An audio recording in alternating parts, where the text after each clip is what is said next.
I want to start with the observation that a dog can never give birth to a non-dog. Nobody's ever seen a dog produce a non-dog. I mean, you may get a big dog or a little dog, I understand, but you're going to get a dog. It's good to know that creationism and evolution are perfectly in tune on this. If a dog didn't give birth to a dog, the whole theory of evolution would fall to the ground. And both sides agree, I hope, that the offspring are always slightly different to the parents.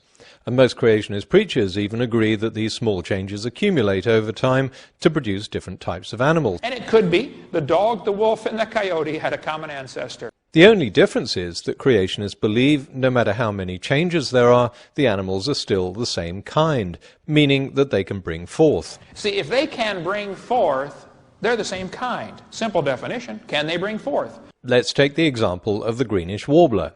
It doesn't give birth to a rat or an albatross. It gives birth to another greenish warbler, with, of course, slight genetic differences.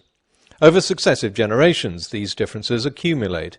If some warblers move into new territory, their descendants are eventually going to look very different to the distant cousins they left behind. But they still interbreed, so as the Bible would say, they're the same kind. And that's exactly what happened to the greenish warbler, which biologists think originated in the southern Himalayas. As the species expanded eastwards and northwards around the Tibetan plateau, it progressively changed. But despite the differences, each type of warbler could still interbreed with its neighbours.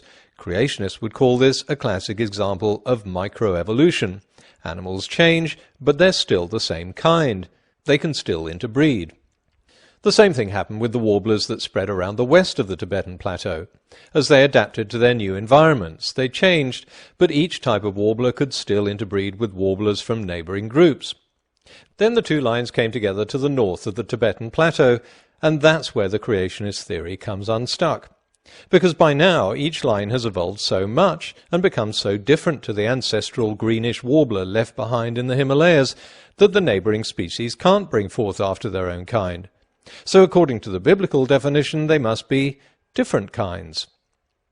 Let's just see what happens as we follow the evolutionary trail of these warblers northwards. Same kind, whoops! If they're all the same kind, why can't these two interbreed? That would make them a different kind. But we know this one can interbreed with this one, so they must be the same kind. Let's follow the trail back again. Same kind, oh! We've hit the same problem. These ones at the end can't be the same kind because they can't interbreed. This phenomenon is called ring species. This may not fit with the biblical idea of kinds, but the existence of ring species is perfectly compatible with evolution.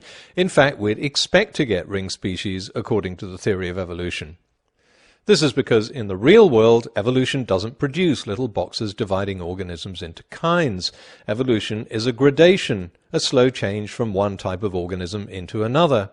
And when it hits on a type that's perfectly adapted to its environment, then that type stays much longer and changes much more slowly.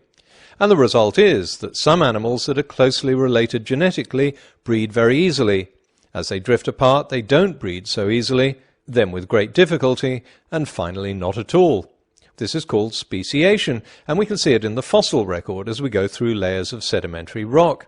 And because of ring species, we can see it happen as animals move and evolve geographically.